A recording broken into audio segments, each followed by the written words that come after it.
अकबर के बीच युद्ध को सत्ता संघर्ष बताने पर घिरे डोटासरा।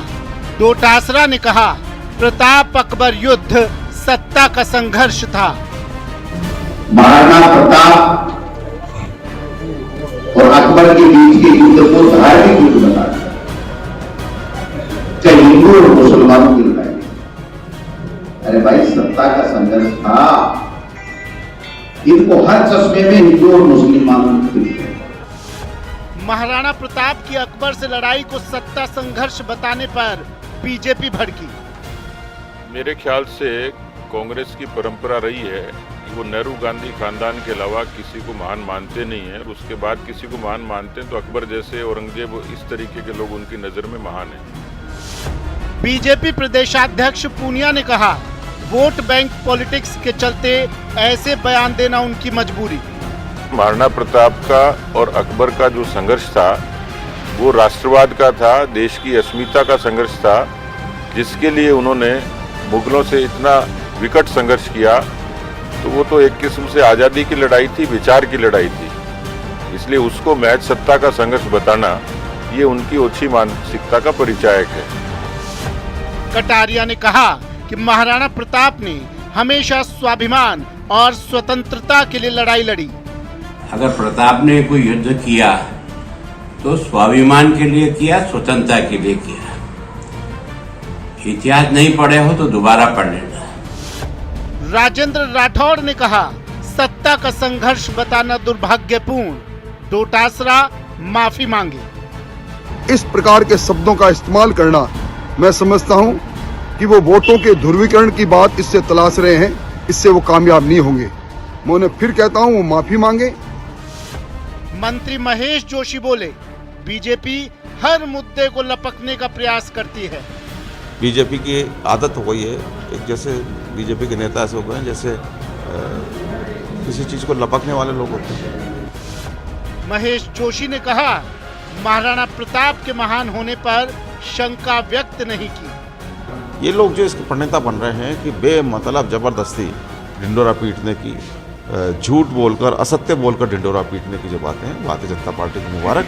कांग्रेस ऐसा नहीं कर सकती। महेश जोशी बोले, डोटासरा के बयान को सूक्ष्मता से समझने की जरूरत। महाराणा प्रताप के महान होने पर किसी ने शंका व्यक्त नहीं करी, गोविंद डोटासरा जी ने भी नहीं करी। उनके बयान को गंभीरता से और सूक्ष्मता के साथ उसका अध्ययन करना चाहिए। उन्होंने एक शैक्षणिक बात कही। प्रताप के पराक्रम पर प्रश्न क्यों?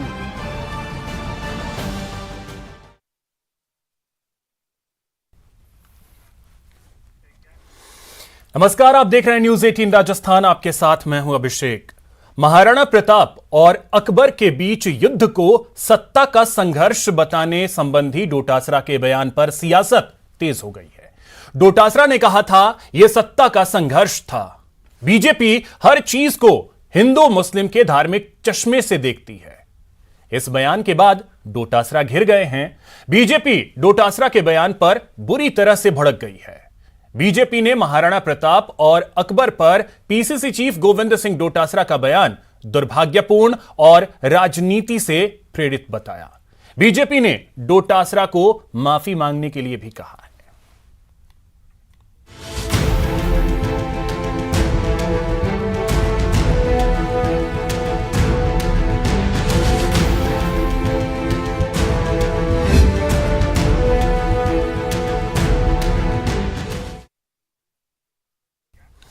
तो अब सबसे बड़ा सवाल यह है कि आखिर प्रताप के पराक्रम पर प्रश्न क्यों? चर्चा इसी पे करेंगे। हमारे साथ खास मेहमान जुड़े हुए हैं, उनके पास भी चलेंगे। लेकिन सवाल यही है कि आखिर बार बार यह सवाल क्यों उठता है, जिसकी वजह से ऐसा लगता है कि प्रताप ने जो शौर्य दिखाया, जो उनका पराक्रम रहा है, उस पर प्रश्न चिन्ह खड़े होते हैं। पीसीसी चीफ गोविंद सिंह डोटासरा ने जो कहा, सत्ता का संघर्ष, क्या महाराणा प्रताप सत्ता के लिए सिर्फ संघर्ष कर रहे थे? अकबर से जिस तरीके से उन्होंने युद्ध किया, क्या वो सिर्फ सत्ता के लिए थी, या फिर स्वाभिमान, अभिमान और मातृभूमि के लिए उन्होंने युद्ध किया, मातृभूमि के लिए संघर्ष किया? ये ऐसे सवाल हैं जो खड़े होते हैं। अब इस मामले को लेकर बीजेपी भड़क गई है, क्योंकि गोविंद सिंह डोटासरा की तरफ से कहा गया कि बीजेपी हर मुद्दे में मुस्लिम और हिंदू खोजती है। और बीजेपी की तरफ से अब यह कहा जा रहा है कि ये जो कहा गया है गोविंद सिंह डोटासरा की तरफ से कि वो सत्ता के संघर्ष की लड़ाई थी, उस बयान पर माफी मांगे गोविंद सिंह डोटासरा, क्योंकि वो लड़ाई स्वाभिमान की थी, अभिमान की थी, मातृभूमि के लिए थी। तो अब इस पर वाद विवाद शुरू हो गया है। हमारे साथ खास मेहमान जुड़े हुए हैं, उनके पास चलेंगे। सभी मेहमान हमारे साथ जो जुड़े हैं उनका परिचय सबसे पहले करवा दूं। हमारे साथ जुड़ रहे हैं राजेंद्र आर्य जी, कांग्रेस नेता है। राजेंद्र जी, बहुत स्वागत है आपका। मुकेश पारिक जी बीजेपी से हैं। मुकेश जी, आपका भी बहुत स्वागत। साथ ही हमारे साथ जुड़ रहे हैं कान सिंह चुंडावत जी, जिला अध्यक्ष हैं क्षत्रिय महासंघ के। कान सिंह जी, बहुत स्वागत आपका। और साथ ही हमारे साथ हैं चंद्रशेखर शर्मा जी, जो कि इतिहासकार हैं। चंद्रशेखर जी, आपका भी बहुत स्वागत न्यूज 18 राजस्थान पर। सबसे पहले राजेंद्र जी, मैं आपके पास आ रहा हूं। जो ये बयान है पीसीसी चीफ डोटासरा का कि सत्ता के लिए यह संघर्ष थी महाराणा प्रताप की, क्या वाकई में सत्ता के लिए संघर्ष थी या स्वाभिमान के लिए थी, मातृभूमि के लिए थी? देखिए अभिषेक जी, मेरे ख्याल से भाजपा हर मुद्दे के ऊपर जिस तरीके से सियासत करती है वो उसको बिल्कुल भी शोभा नहीं देता। इनके छदम राष्ट्रवाद की हर वक्त पोल खुली है, हर मुद्दे पे पोल खुली है। ये बहुत ही सुविधा के साथ में मुद्दे लपकते हैं और उनको पूरे देश के अंदर जिस तरीके से वो करते हैं। अभी मैं आपको बताना चाहता हूं, कुछ रोज पहले मतलब उपचुनाव के दौरान इनके नेता प्रतिपक्ष गुलाब चंद जी कटारिया ने हमारे जो स्वाभिमान, हमारा गौरव है, जो हमारे शौर्य का प्रतीक है राणा प्रताप, उनके बारे में जो अशोभनीय बातें कही थी वो पूरे देश ने और पूरी दुनिया ने सुनी। उसके बाद मैं आपको अभी एक और वाकया बताना चाहता हूं। उदयपुर यूनिवर्सिटी के अंदर इतिहास के प्रोफेसर एचओडी हैं प्रोफेसर दिग्विजय भटनागर, उन्होंने महाराणा प्रताप के बारे में क्या कहा और क्या क्या लिखा। इतिहास लेखन से जुड़े हुए लोग जिस तरह की बात करते हैं, हम इतिहास को ना तो तोड़ मरोड़ के पेश करते हैं और ना ही उसके साथ में कुछ गलत चीजें जोड़ते हैं। मैं आपको ऐतिहासिक तथ्यों के ऊपर ले जाना चाहता हूं। महाराणा प्रताप के सेनापति कौन थे? हाकिम खान सूरी एक अफगान योद्धा थे जो उनके तोपखाने का पूरा संचालन करते थे। और अकबर बादशाह के प्रधान सेनापति कौन थे? राजा मान सिंह उनके प्रधान सेनापति थे। तो यहां पर इस चीज में, हर चीज में भाजपा जिस तरीके की सियासत करती है, ना तो उनको इतिहास की जानकारी है, ना उनको भूगोल की जानकारी है और ना ही उनको वर्तमान का कुछ थोड़ा बहुत भी है। कि वो जो संघर्ष था, जो लड़ाई थी वो किस चीज की थी? सत्ता हासिल करने के लिए या देश के स्वाभिमान के लिए? देखिए मेरी बात सुनिए, महाराणा प्रताप के बारे में कुछ भी जो है वो पूरे देश को पता है। उनके बारे में कुछ भी कहने की जरूरत नहीं है। यहां सिर्फ यह है कि बीजेपी जिस तरीके की सियासत करती है उन मुद्दों को लेकर, वो अपने आप में एक सोचनीय और बहुत ही चिंताजनक बात है। मुझे एक बात बता दीजिए, क्या आप अकबर के सेनापति को राष्ट्रवादी कहेंगे? अगर हां तो उसके बाद बात शुरू करेंगे आगे। और हाकिम खान सूरी को आप राष्ट्रवादी कहेंगे क्योंकि उन्होंने राणा प्रताप का साथ दिया था। तो आज यहां पर इस बात की बहस करनी चाहिए, ना कि जो इस वक्त जो चीजें हैं। और दिग्विजय भटनागर ने जो लिखा था उसके बारे में भाजपा ने या मीडिया ने बहस की क्या? मुझे इस बात की जानकारी चाहिए। जबकि सत्ता के लिए हो संघर्ष या राष्ट्रवाद के लिए हो, चाहे राजेंद्र जी, तो जो बयान गुलाब चंद कटारिया की तरफ से आए उस पर भी चर्चा हुई, उस पर भी बहस हुआ। अंत में उन्होंने बयान को लेकर के भी स्पष्ट किया। ठीक है मुकेश जी, अब आप पे आरोप यह लग रहा है कि आप हर मुद्दे को सिर्फ लपकते हैं और सिर्फ आपको एक चीज नजर आती है, वो है हिंदू मुस्लिम, उसके अलावा आपको कुछ नजर ही नहीं आता। की बात बचकानी लगती है। वो लोग राष्ट्रवाद के नाम पे एक भी उनका शौर्य का या गौरव का एक प्रतीक वो अपना बता दे तो हम यहाँ पे डिबेट। ठीक है, अब बीजेपी की तरफ से सुन लीजिए राजेंद्र जी, बता दे, अब सुन लीजिए जी। आप कैसी बात कर रहे हैं? सवाल क्या है, जवाब क्या दे रहे हैं? अरे आप रहने दीजिए, आपका तो नाखून भी नहीं कटा कहीं पे। आपने हमेशा आपने अंग्रेजों का साथ दिया, मुखबिरी करी है।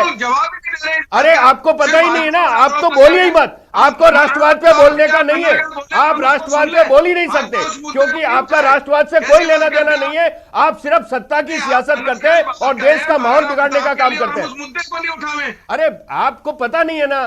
ठीक है राजेंद्र जी, अब जवाब तो सुन लीजिए। ठीक है, ना कोई आपका अतीत है ना कोई वर्तमान है, पूरे देश के अंदर राजेंद्र जी तो अब तो जवाब सुन लीजिए। मुकेश जी, आरोप यह लगता है कि आप कोई भी मुद्दा हो उसमें सिर्फ और सिर्फ जो आपको नजर आता है वो हिंदू मुस्लिम, उसके अलावा आपको कुछ नजर ही नहीं आता। बिल्कुल गलत है, ये बिल्कुल गलत है। देखिए, अगर महाराणा प्रताप के लिए कोई ये कहेगा कि उन्होंने अपनी सत्ता बचाने के लिए संघर्ष किया था, युद्ध किया था, तो क्या हमको उस पर नहीं बोलेंगे? हमारे इस देश के गौरव पर, देश की शान पर अगर स्वाधीनता की बात करते हैं तो दुनिया की अगर सब में बड़ी कोई लड़ाई लड़ी होगी तो वो महाराणा प्रताप ने लड़ाई लड़ी। और महाराणा प्रताप का प्रधान सेनापति कौन था, इस पे बताइए ना। महाराणा प्रताप का प्रधान सेनापति कौन था, उस पे बात कीजिए। और अकबर का सेनापति कौन था, इस पे बात कीजिए। आपको अगर इतना ही राष्ट्रवाद की बात करनी है तो आपको इन दोनों चीजों पे जवाब देना पड़ेगा कि महाराणा प्रताप का सेनापति हाकिम खान सूरी थे और अकबर के सेनापति राजा मान सिंह थे। तो इस चीजों का फर्क है। राष्ट्रवाद के लिए इतनी संकीर्ण व्याख्या आपकी ठीक नहीं है। आपको पता नहीं है, आप राष्ट्रवाद के बारे में मत बोलिए क्योंकि आपका अतीत कलंकित है। आपको इतिहास का न तो इतिहास की जानकारी है ना भूगोल की जानकारी है आपको। ठीक है राजेंद्र जी, जवाब सुन तो लीजिए। छोड़िए अरे नहीं सर, जवाब सुन तो लीजिए। इतिहास की जानकारी है ना भूगोल की जानकारी है। ये हमेशा देश के अंदर। ठीक राजेंद्र जी, अब जवाब तो सुन। आप यूपी में चुनाव है तो ये हमेशा गंदी राजनीति करते हैं ये। ठीक है, आप जवाब तो सुन लीजिए राजेंद्र जी, 1 मिनट जवाब तो सुन लीजिए। अरे तो है ही नहीं जवाब, उनके पास क्या सुनेंगे। लड़ाई लड़ी ठीक है, प्रताप ने कितने जुल्म सहे, कितने उस पर उन्होंने लड़ाई लड़कर, लेकिन उन्होंने अपना स्वाभिमान नहीं गिराया, अपना संघर्ष नहीं छोड़ा। और उस महाराणा प्रताप के लिए आप कहते हो कि अपना सत्ता के लिए उन्होंने लड़ाई। महाराणा प्रताप के लिए आपके नेता प्रतिपक्ष ने क्या कहा था सुनो, वो शब्द तो मैं दोहरा भी नहीं सकता। इतना अपमान महाराणा प्रताप का किसी ने नहीं किया जितना आपके नेता प्रतिपक्ष गुलाब चंद कटारिया ने किया था। माफी मांगने से अपराध खत्म नहीं होता है। गुलाब चंद कटारिया ने जो राणा प्रताप के बारे में जो बातें कही थी उसके लिए कोई माफी नहीं हो सकती, कभी भी माफी नहीं हो सकती। अब राजेंद्र जी और मुकेश जी, मैं आप दोनों को 1 सेकंड रोक रहा हूं। 1 सेकंड आप दोनों को रोक रहा हूं। हमारे साथ 2 और खास मेहमान जुड़े हुए, उनके पास में अब जा रहा हूं। अब मुकेश जी, अब 1 मिनट। अकबर महान है, महाराणा प्रताप महान है। ठीक है, अब मुकेश जी 1 मिनट। एक मिनट मुकेश जी, अब 1 मिनट। चंद्रशेखर शर्मा जी, मैं आपके पास आ रहा हूं। एक चीज आपसे समझना चाहूंगा, जो बात कही गई कि यह संघर्ष जो था वो सत्ता के लिए था, क्या वाकई में महाराणा प्रताप ने जो संघर्ष किया अपने जीवन में वो सत्ता के लिए?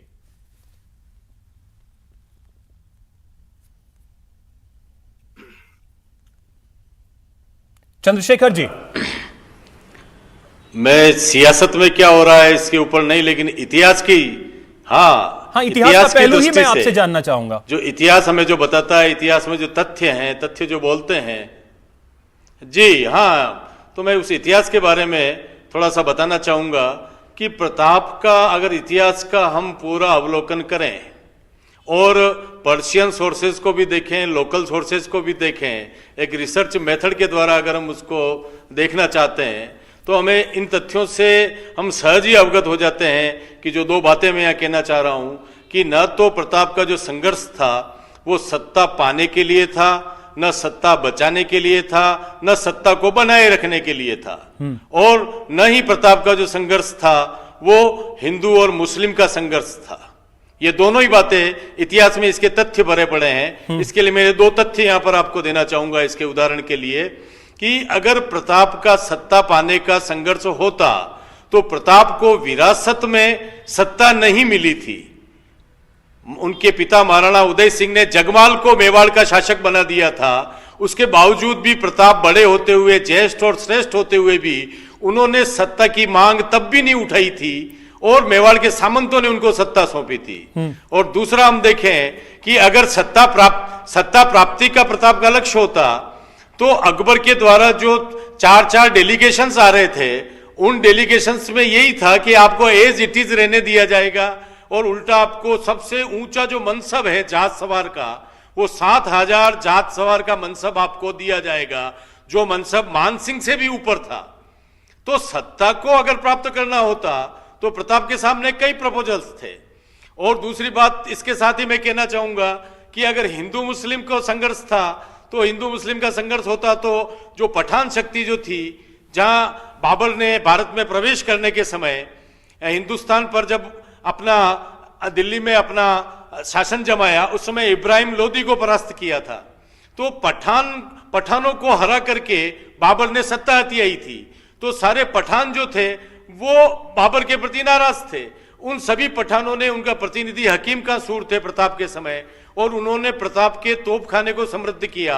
और हल्दीघाटी के युद्ध में हरावल का जो नेतृत्व होता है, सेना के 4 भाग होते हैं, चंद्रशेखर जी, यानी कि इतिहास ये कहता है कि राणा प्रताप की जो लड़ाई थी वो कहीं से भी सत्ता पाने के लिए, सत्ता बचाने के लिए, सत्ता हासिल करने के लिए नहीं थी, यानी कि सत्ता के संघर्ष के लिए कम से कम नहीं थी।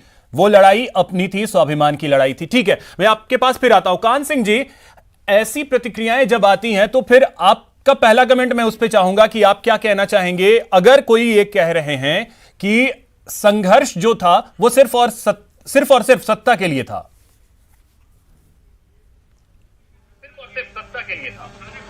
जी, पहली बात तो मैं डिबेट में सबको सादर अभिवादन, नमस्कार, हुक्म।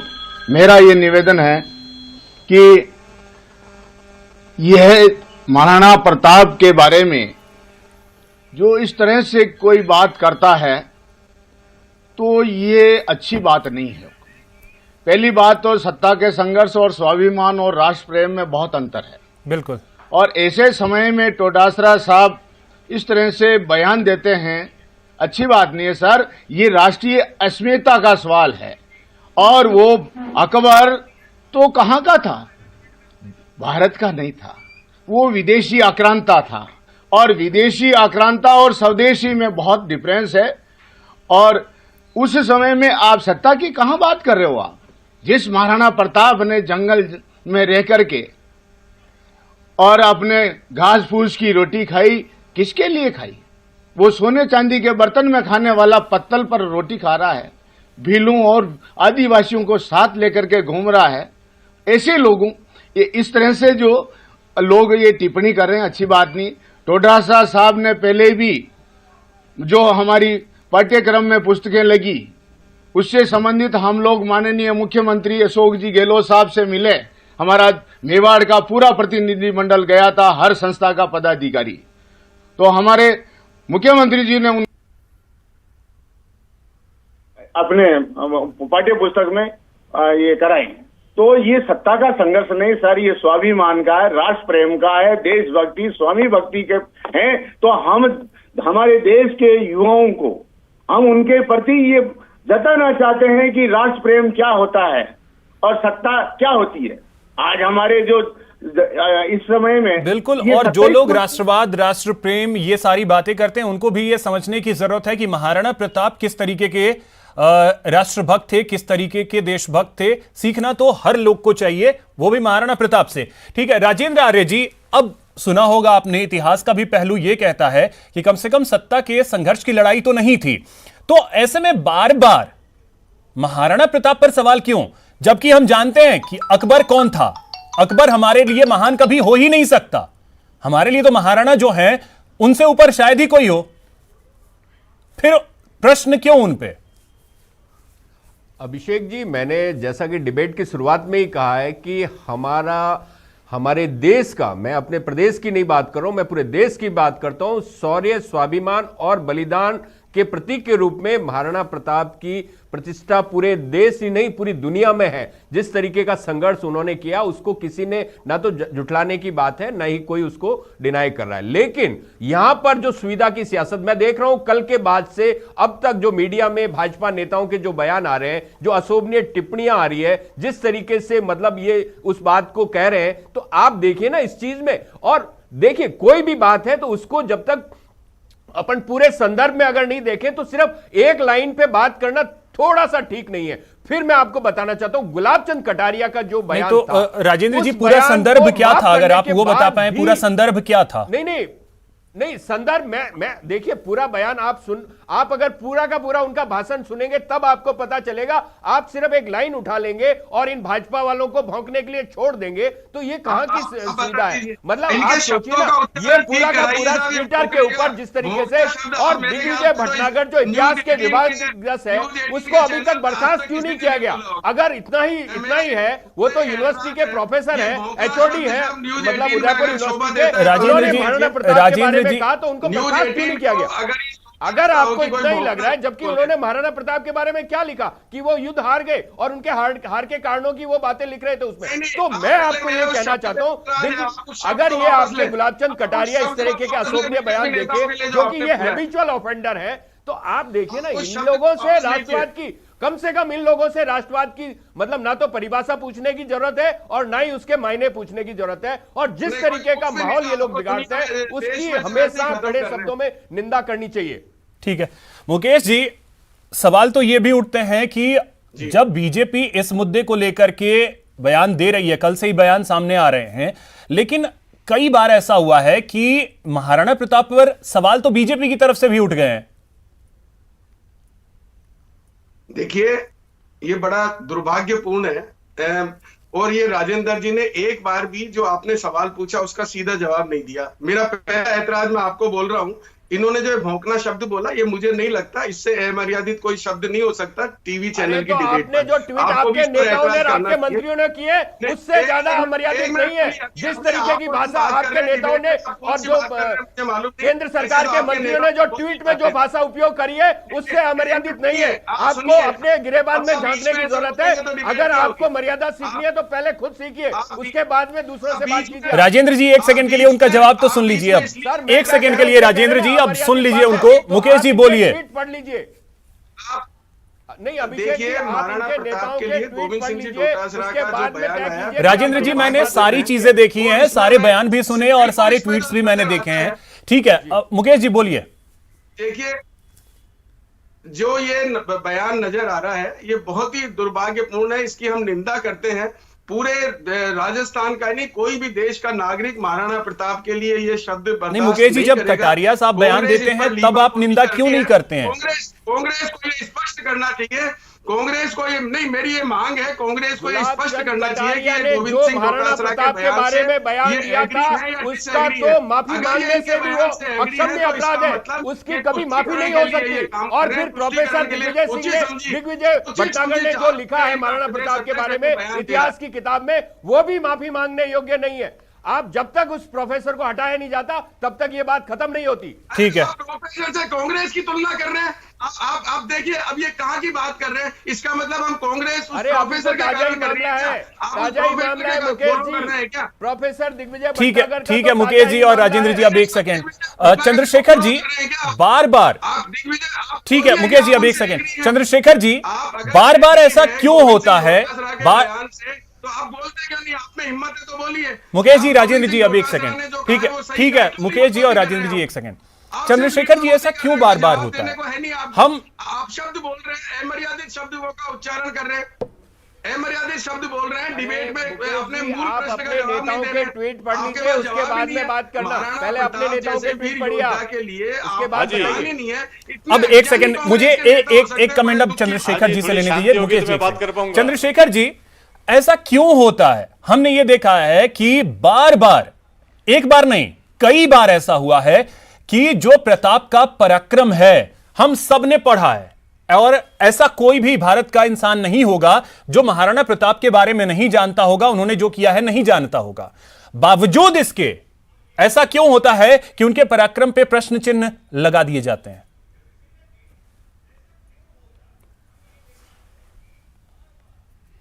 ऐसा इसका एकमात्र कारण जो है कि हम आज के 450 साल पहले को आज के चश्मे से देखना चाहते हैं।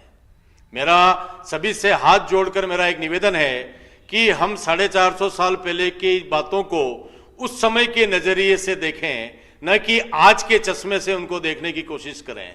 और इतिहास की जो प्रेरणाएं हैं, वो इतिहास की प्रेरणा हमारे लिए इसलिए विलुप्त हो जाती है और हम पूर्वाग्रह के शिकार हो जाते हैं और हम उसको आज के द्वारा उसको देखने की कोशिश करते हैं। जहां तक प्रताप के सारे इस संघर्ष का सवाल है, मैं निश्चित रूप से जो मैंने पहला शोध किया है प्रताप पर मेरा पहला पीएचडी है, और मैंने ये पाया कि आप देखें कि उनको जिन जिन लोगों ने समझा है, देश के प्रथम प्रधानमंत्री जवाहरलाल नेहरू ने उनको योग्य युवाओं के लिए प्रेरणा स्रोत बताया।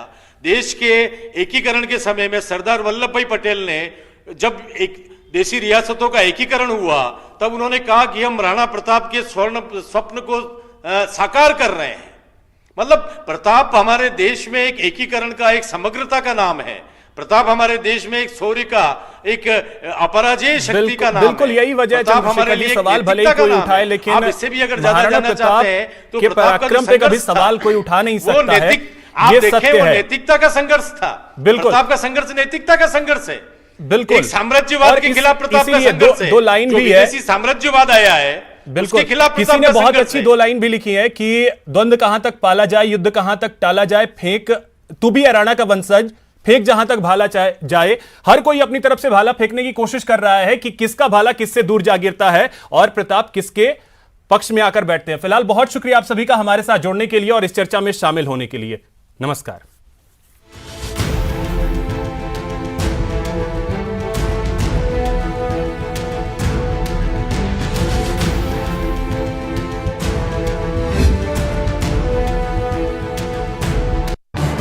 इस न्यूज हेडलाइन